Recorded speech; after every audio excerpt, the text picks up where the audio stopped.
Oke, assalamualaikum warahmatullahi wabarakatuh. Uh, Salam teman-teman yang hari ini, yang semester ini mengambil mata kuliah psikopatologi. Hari ini adalah pertemuan pertama kita, pertemuan mata kuliah psikopatologi. Pada dasarnya ini adalah kali pertama juga bagi saya memberikan perkuliahan psikopatologi. Jadi kita akan sama-sama belajar nantinya secara mendalam tentang apa itu psikopatologi dan apa kaitannya dengan gangguan-gangguan mental atau mental disorder dan juga mental illness atau penyakit mental. Mental disorder dan mental illness apakah dua hal yang berbeda? Nanti kita akan mengetahuinya lebih dalam setelah kita belajar mengenai psikopatologi ini. Oke, kita langsung saja mengenai psikopatologi.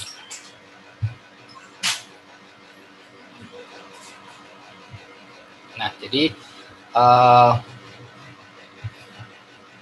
untuk memahami psikopatologi itu kita memang harus memahami dulu mengenai konsep-konsepnya. Konsep adalah hal yang berbeda dengan teori.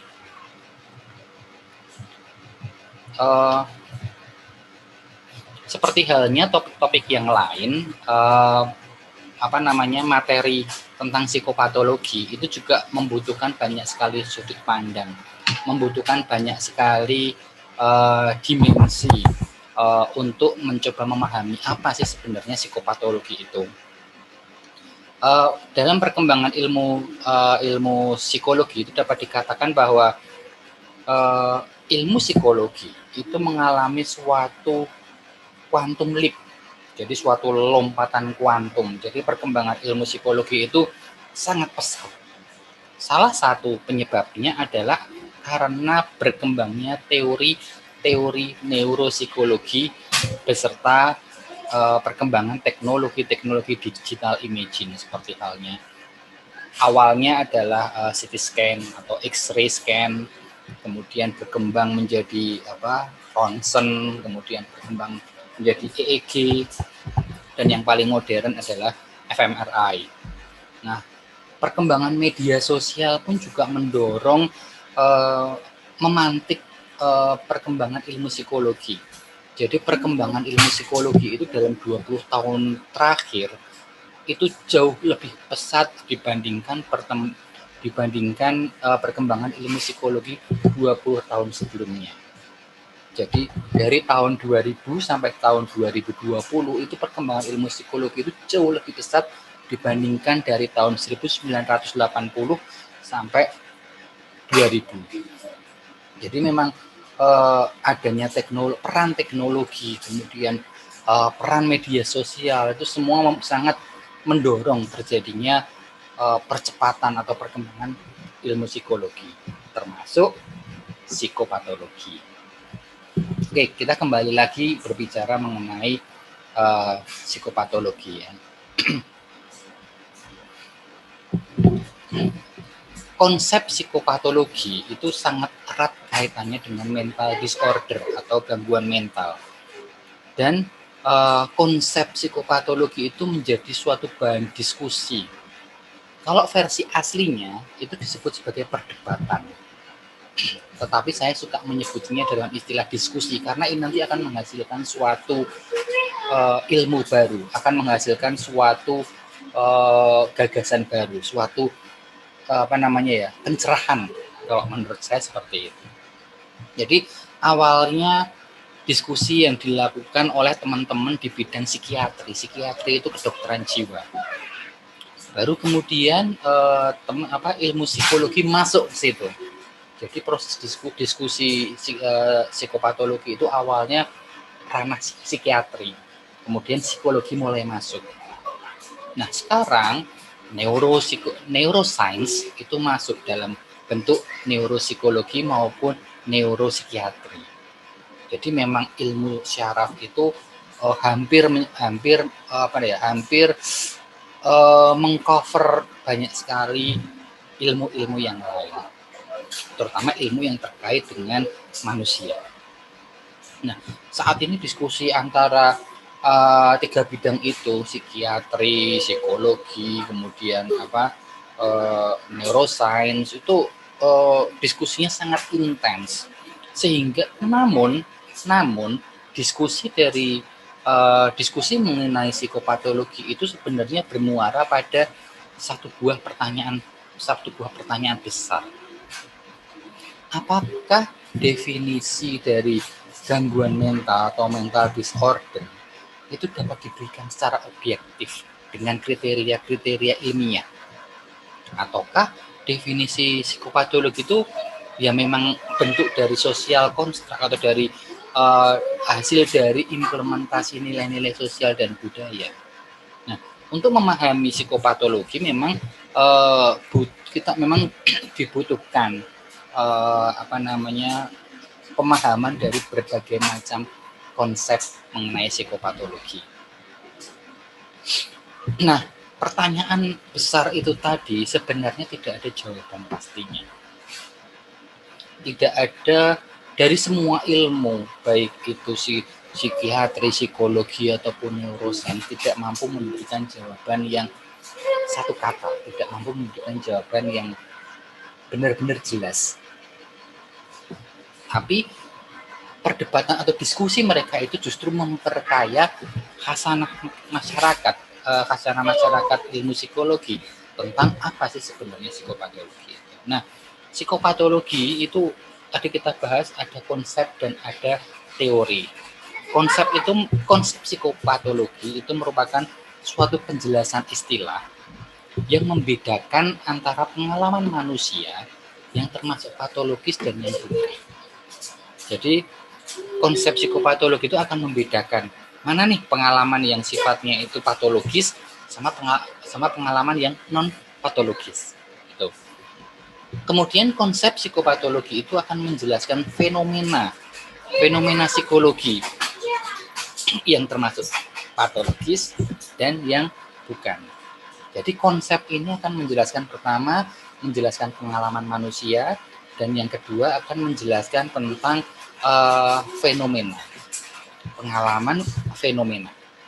pengalaman dan fenomena yang patologis dan pengalaman dan fenomena yang non patologis. Nah, kemudian akan mencoba menjelaskan pengalaman dan fenomena patologis itu secara lebih lanjut.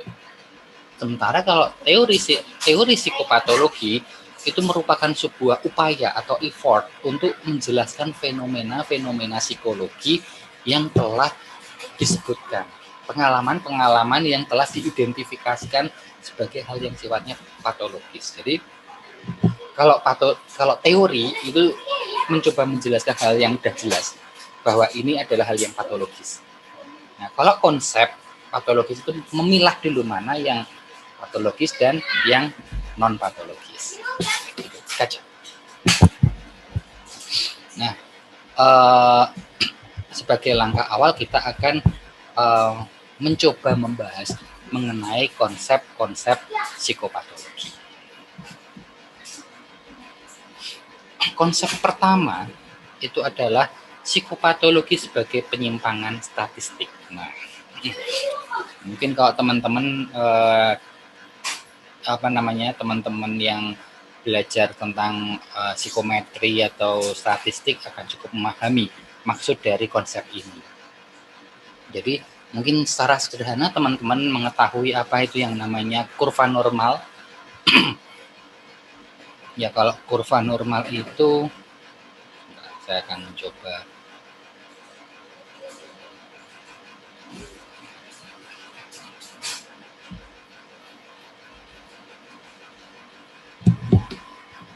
di dalam statistik itu ada yang namanya kurva normal. Ini adalah kurva normal. Ya, maaf ya kalau bentuknya tidak rapi. Ini adalah kurva normal.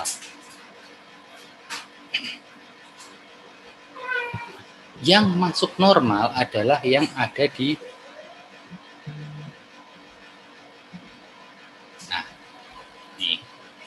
Yang masuk normal tuh ini. Sementara yang ada di sisi ini disebut abnormal.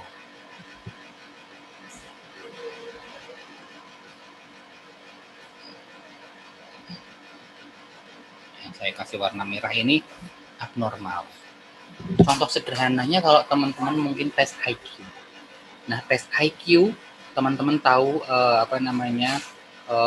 range dikatakan normal itu antara 100 sampai 110 kalau nggak salah ya, masuk kategori normal.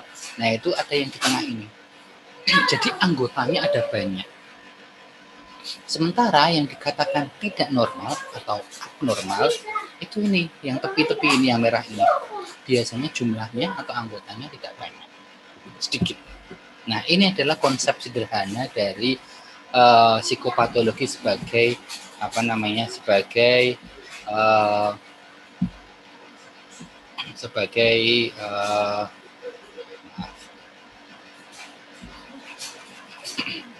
sebagai penyimpangan statistik.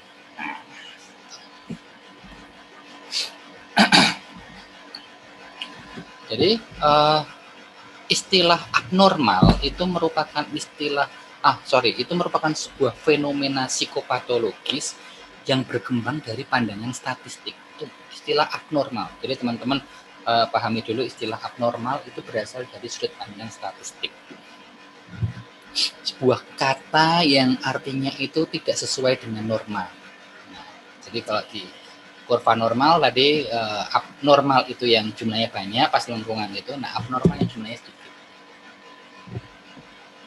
Jadi yang dimaksud dari konsep penyimpangan statistik itu seperti ini. Kebanyakan orang itu akan menyebut psikopatologi atau gangguan mental itu sebagai pengalaman yang jarang terjadi. Sebagai contoh, paranoid delusion, halusinasi visual, halusinasi auditori, delusi, itu akan dianggap sebagai hal yang abnormal. Sementara hal yang relatif umum itu akan dianggap sebagai normal. Sebagai contoh, malu. Malu itu dianggap dalam konteks normal. Stres kerja, normal. Berduka cita, sedih karena berduka cita, normal. Sedih karena ditinggal sedang sayang-sayangnya, normal. Itu. Nah, hal-hal lain lagi yang sesuai dengan konsep ini itu penggunaan metode pengukurannya, karena namanya aja statistik. Tentu aja ada yang namanya measurement method, ada metode pengukurannya.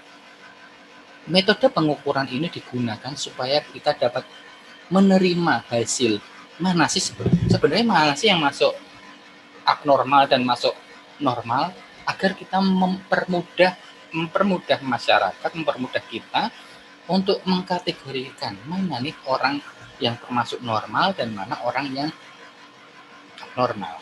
Sebenarnya tujuan dari statistik, penggunaan strategi pengukuran itu seperti itu. Nah, untuk mencapai ini, langkah pertamanya adalah menentukan konsep ilmiah untuk membuktikan apa itu normal secara statistik.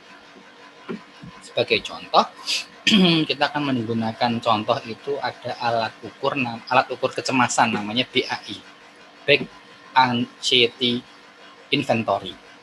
Nah, untuk membuat alat ukur ini sebelumnya dibutuhkan usaha dari peneliti untuk menentukan mana yang masuk kategori normal.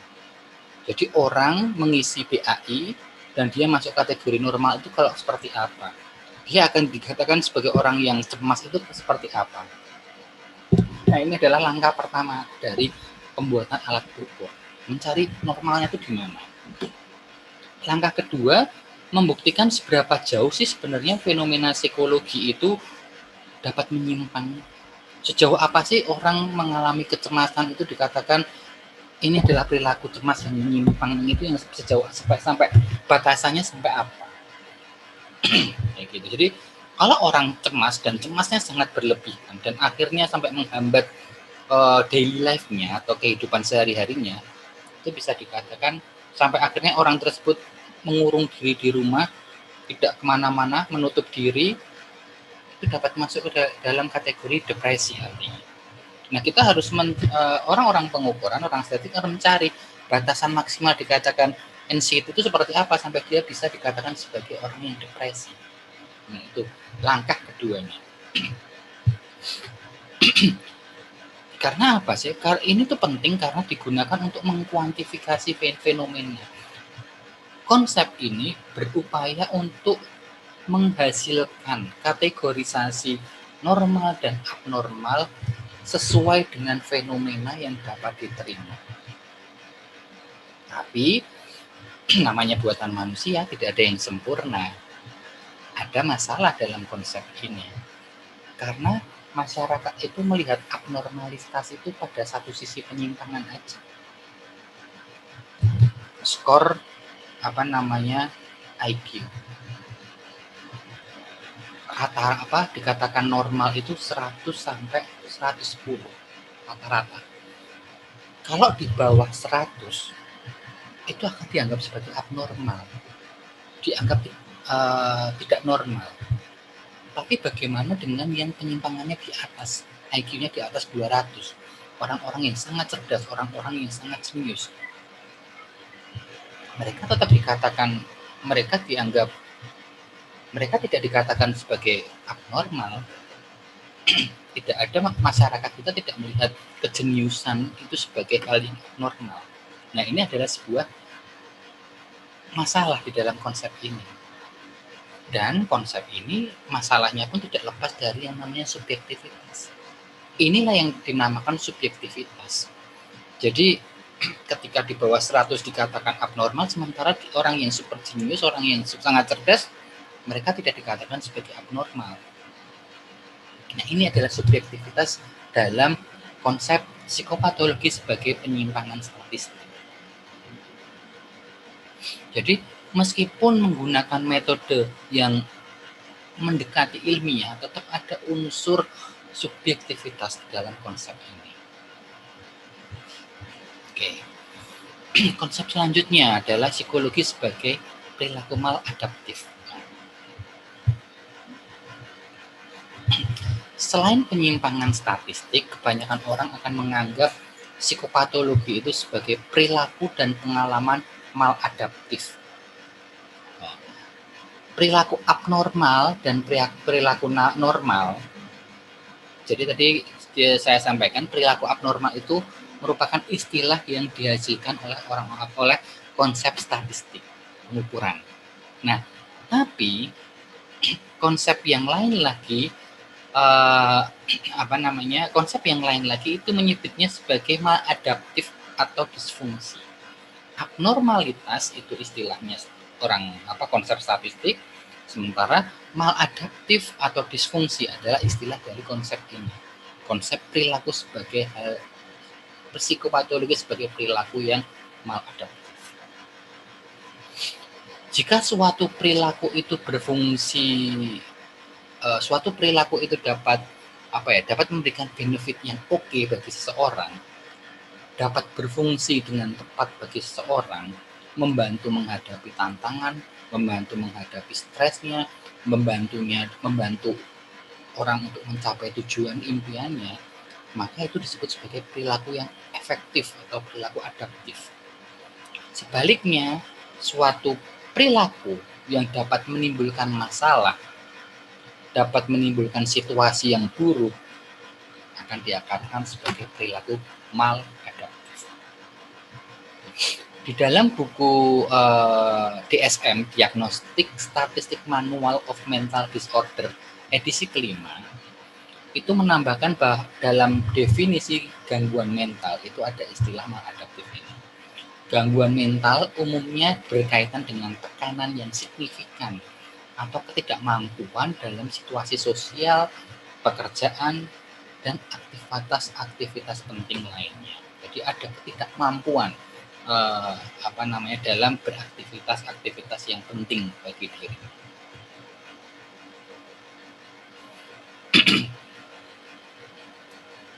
Nah, konsep psikopatologi sebagai perilaku maladaptif itu sangat dipengaruhi dengan yang namanya common sense atau penalaran umum, istilahnya itu kabeh wong ngerti. Dan penggunaan common sense ini cukup konsisten. Orang awam kebanyakan itu menggunakan istilah patologis, gangguan, atau bahkan penyakit.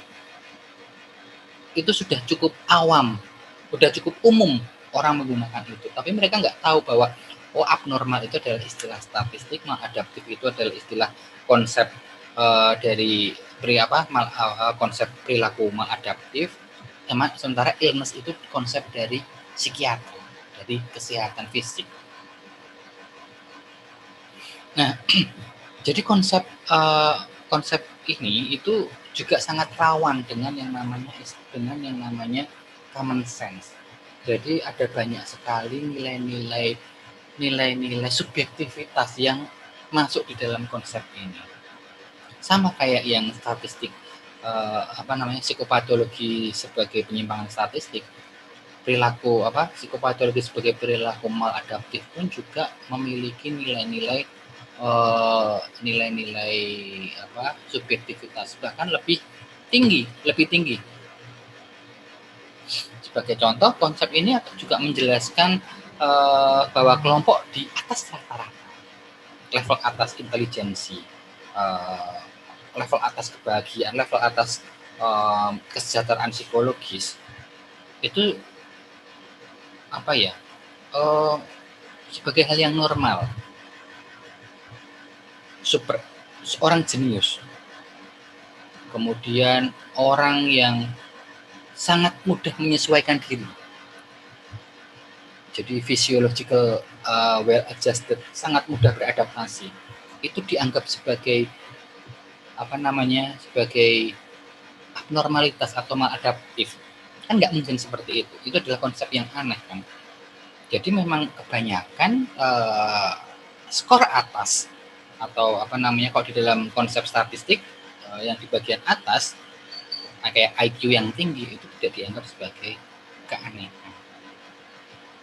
kayak gitu. Jadi sebenarnya memang konsep psikopatologi sebagai perilaku yang maladaptif ini sangat gray, sangat abu-abu, sangat tidak jelas batasannya, mana yang dikatakan maladaptif dan mana yang dikatakan perilaku efektif. Itu batasan antara dua hal itu masih dianggap abu-abu. Kemudian ada ketidaksinkronan antara konsep perilaku maladaptif dengan konsep penyimpangan statistik. Jadi ada banyak sekali ketidaksesuaian antara dua konsep itu. Sebagai contoh ya, orang yang contohnya sama kayak yang tadi, orang yang skor IQ-nya di atas 130 atau di bawah 70, dua-duanya jelaskan secara statistik itu masuk dalam kategori abnormal. Tetapi di konsep ini